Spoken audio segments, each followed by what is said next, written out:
Hello everybody, welcome to All Things AIRGUN. I'm Donnie Reed, and today we are going to do a review of the H&N Piledriver 22 caliber projectiles. I guess these are pellets, technically. This is not a wasp waisted, drag stabilized projectile like a Diabolo type of a pellet. This is essentially a solid bullet. It does have a hollow base. The tail of the projectile is hollow. But for all intents and purposes, this is a gyroscopically or spin stabilized projectile. This is a massive 30 grain weight in 22 caliber. And I don't know if people don't understand what a J is, but this says 40J on the lid of the tin.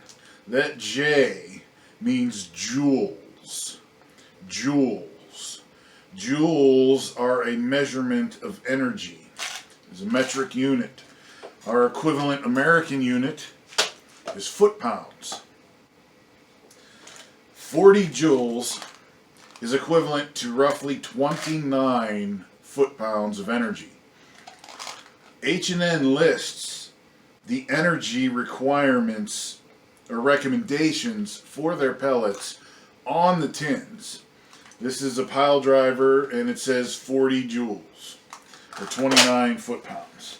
This is a Hornet, and this one has a greater than or equal to symbol and 16 joules, which is what, like 13 foot-pounds, something like that, 12 maybe. But that is a recommendation for your rifle's capabilities. For instance, let's say a Daisy Powerline 880 multi-pump pneumatic puts out about 7 foot-pounds of energy. That is not enough to utilize a pellet recommended for 40 joules, you know. So these are recommendations that should be generally followed. For instance, the Barracuda Hunter Extreme pellet is rated at for greater than or equal to 25 joules. I think that's like 16 foot-pounds? I don't know. I forget. I don't want to do the conversion right now. But the Barracuda Hunter Extreme, in my opinion, in my testing, is a pellet that would do well, actually better, above H&N's recommendation for energy, which is again greater than or equal to 25 joules, or like 16 foot-pounds, 17, 18, somewhere in there. This pellet doesn't expand very well at 25 foot-pounds, even though that exceeds the recommendation. I'd use these at like 30 foot-pounds and above. But anyway, these Piledrivers, being a big, heavy, solid projectile, are recommended for a ton of energy, 40 joules. But we may be getting ahead of ourselves. Number one, yes, these are intended for high-powered PCP air rifles. It says right on here, for PCP air rifles only. Does that mean you can't use them in like a Magnum Springer? No, it doesn't. Unfortunately, I lost my test footage. I am an idiot and I deleted it on accident. I thought I was deleting something else. But these pellets are the greatest disappointment I have ever seen from H&N. And it is entirely a production and quality control issue. This tin of pellets contains 150 pieces. I have 2 of them. And the reason I have 2 of them is because upon receipt of the first tin, I should have prefaced this a little better by saying this channel, All Things AIRGUN, runs entirely upon donations from the community, both in money, in products. Some people buy rifles, send them to me to review and look over and test for them, and then send to them when I'm finished. That's how All Things AIRGUN operates, on purpose. I do not want any sort of industry sponsorship. That would defeat the purpose of what I do here. Unless some company was like, here, you can just have this, knowing I'm going to review it without any strings attached or something like that. Then maybe I would take a gun from Hudson or somebody. But I do not want you, the community, the viewers, thinking that I'm giving you some load of crap that some company paid for. You won't get that from me. I use a ton of H&N pellets. A ton. And I love them. They're fantastic.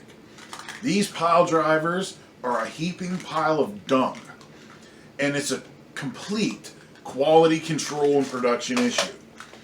I have 2 of these because somebody bought these, okay, and sent them to me to review for you guys, which is a cool thing to do. Just, it's awesome. Thank you very much. But anyway, I get this tin of pellets, and I start looking through them, and the first thing I notice is that there's lead. Flakes of lead. Big, huge flakes of lead visibly laying all over these pellets.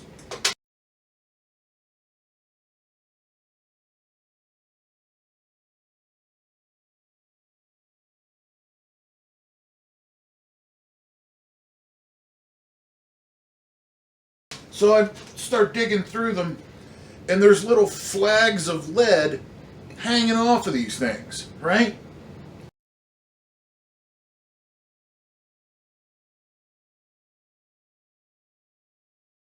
So now I'm going, what in the I don't see this sort of thing from from H&N. Usually they're the cleanest, most uniform, beautiful pellets I see.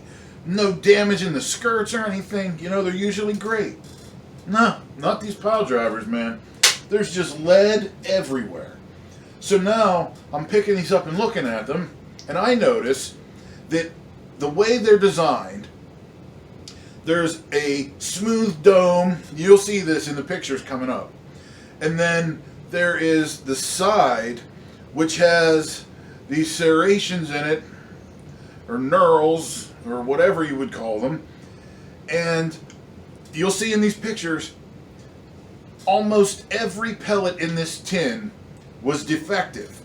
There is a lump of lead left hanging on the seam, not the seam, the junction, the point where this serrated side meets the smooth rounded domed top of the pellet point. There's a lump, just a lump of lead on nearly every last one of these.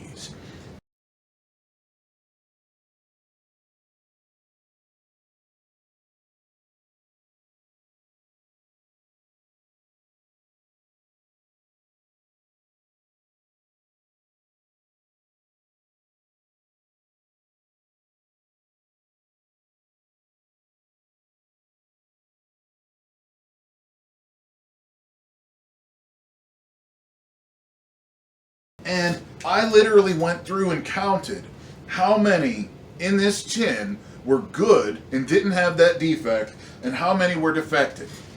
In the first tin, I got 11 pellets that were not defective. Out of 150 pellets, 11 of them were not defective. That is so incredibly unacceptable, I don't know where to begin. So, anyway, the gentleman that bought these pellets, I tell him this. He says, man, this ain't cool. So they were purchased from Pyramid Air. I think they were $12 or $13 per tin, which is not cheap. And Pyramid Air instantly, immediately sent us another tin. No problems whatsoever. Didn't want the old tin back. I still have it.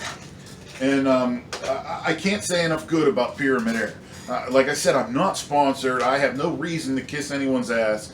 But I do a lot of business with Pyramid Air, and it's been fantastic. Absolutely fantastic. I can't say enough good about Pyramid Air. I have not had that same experience from other well-known vendors.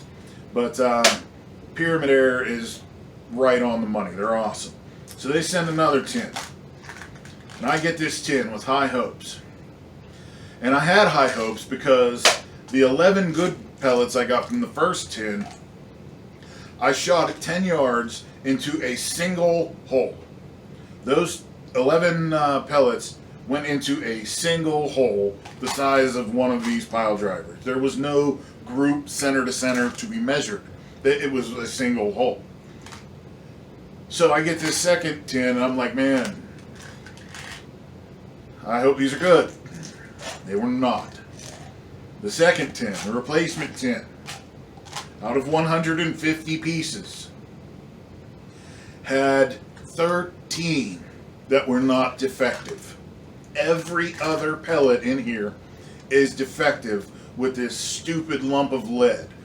And considering the accuracy that I got from the good pellets, these have so much potential. So much potential.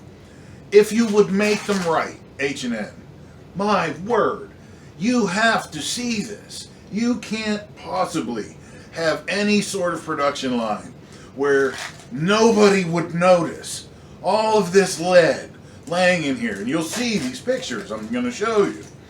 I might cut them in while I'm talking in my little rant here. And you can tell I'm a little emotional about this because it's bullshit.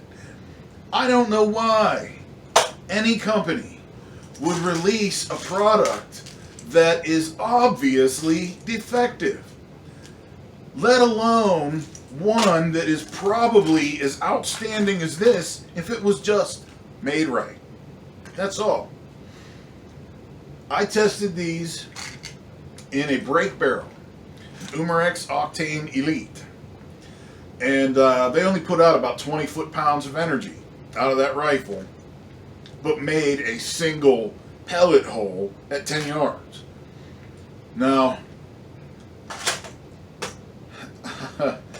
I love H&N pellets. For the most part, you know, I'm not brand loyal in that I like H&N because it's H&N. I like good products. The H&N Hornet is a fantastic product. The H&N Terminator is a fantastic product. The Barracuda Hunter, fantastic. Almost everything from H&N that I have tested and tried, it's fantastic. They're some of my go-to pellets. These pile drivers, man, you guys have diamonds in here with horse crap on them. I don't know what the problem is, if it's difficult to produce these correctly or what it is. Is this a bad run? I don't know. Now, I had considered contacting H&N about this, but again, I didn't buy these. And the gentleman that bought them was satisfied with the replacement from Pyramid Air and my honest review of these pellets. So that's what we have here. Unfortunately, I can't show you the little testing I did, and in reality it's not fair anyway. H&N wants these at 40 joules or above, and quite honestly, I don't own a weapon that powerful. I don't own an air rifle that shoots 30 foot-pounds. My Urban here shoots up to 25. The Octane Elite's 25-ish. So, you know, now I may, for shits and giggles, clean some of these to the best of my ability and try them at longer distances, but I'm not going to do it now. And praise this pellet because it doesn't deserve it. It doesn't deserve it. This is garbage. Don't buy this unless H&N fixes the problem. There is a problem. It's obvious and needs corrected. So look at these pictures. I find this entirely unacceptable. I hope H&N sees this and corrects it. And if you do, H&N, tell me specifically and I will re-review these pellets. But I just don't understand how you could sell these in the condition that they're arriving in. And I didn't know this until very recently. I'm not the only one who noticed this problem. Just the other night, I was searching around, screwing around on YouTube, and saw somebody else review these pellets and had the exact same issue. The exact same flags of lead, the exact same, problems. Now, my pictures, I made a microscope, more or less. I took the lens out of a laser pointer. It's a very tiny, tiny lens, but it's a very powerful magnifier. And it focuses light superbly for lasers. But I did a little finagling to get that to sit in front of the camera on my cell phone so I can take these highly magnified images of these pellets. And it doesn't work great. But you'll see. You can plainly see what I'm talking about. And there'll be some more pictures of just what it looks like when you take all the pellets out of here and leave all the junk. It's incredible. I'm sorry, H&N, that I can't give you a better review of these pellets, but you don't deserve it. You don't. Thank you for the Terminators, Hornets, and everything, but take these back to the drawing board and make them right. Thanks for watching.